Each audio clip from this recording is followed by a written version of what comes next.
বিসমিল্লাহির রহমানির রহিম। সুপ্রিয় দর্শক, আসসালামু আলাইকুম। রেনিস কিচেন থেকে সবাইকে অনেক অনেক শুভেচ্ছা জানাচ্ছি। আমি যে রেসিপিটা আজকে শেয়ার করছি সেটা নিশ্চয়ই বোঝা যাচ্ছে, এটা একটা পটল ভাজি রেসিপি। পটল ভাজি রেসিপিটা একটু ভিন্ন রূপে আমি করার চেষ্টা করেছি। আমরা এভাবে যারা পারি তারা ইগনোর করতে পারেন, আর যারা নতুন রাঁধুনি আছেন তারা দেখে নিতে পারেন। আশা করছি কাজে দিবে। তো চলে যাচ্ছি আমি মূল রেসিপিতে। এখানে আমি পটল নিয়েছি 15 থেকে 16টি।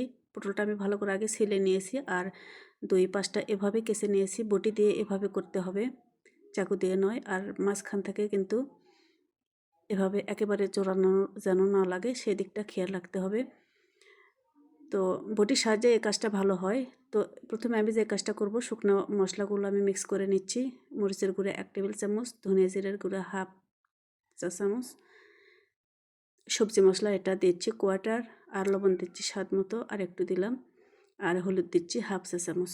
সব শুকনো মশলা এভাবে মিক্স করে নিলে হবে কি, সবগুলো পটল ভালো করে মশলা পাবে, কোথাও কম বেশি হবে না আর কি। তো ভালো করে মিক্স করে আমি পটলের ওপর এভাবে ছিটিয়ে ছিটিয়ে পটলটা ভালো করে মেখে নেব। এতে করে পটলের সবগুলো পটল ভালো করে মশলা মাখা হয়ে যাবে। আমি সামান্য পরিমাণ আদা রসুন বাটাও দিয়ে দিচ্ছি, ভালো করে চেপে চেপে মেখে নিচ্ছি।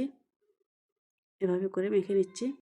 তো দেখতেই পাচ্ছেন সুন্দরভাবে পটলগুলো মাখানো হয়ে গেছে। এবার ভাজার পালা। চুলাটা অন করে আমি কড়াইতে সয়াবিন তেল নিলাম পরিমাণ মতো, আর মিডিয়াম টু লো হিটে পটলগুলো ভেজে নিতে হবে।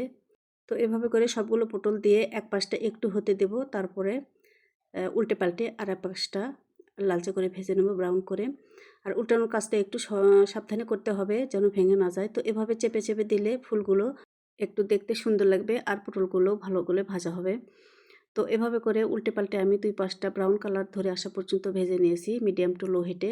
লুকটা এরকম এসেছে, দেখতেই পাচ্ছেন অনেক আকর্ষণীয় একটা লুক এসেছে। আর এবারে যে কাজটা করব, আমি পটল ভাজার যে তেলটা ছিল সেটাও দিয়ে দিলাম, আর 1 কাপ পেঁয়াজ আমি এখানে ভেজে নেব, একটু বেরেস্তা আকারে ভেজে নেব। আর সামান্য একটু তেলও দিয়ে নিয়েছি, আর দিয়ে নিচ্ছি মশলা, এটা যেটা আমি পটলের জন্য মেখে নিয়েছিলাম, মিক্স করেছিলাম, ঝাল লবণ সবই আছে এই মশলাতে। আর সে সাথে এখানে দিয়ে দেবো আমি 2টো কাঁচামরিচ, জাস্ট একটা ফ্লেভারের জন্য।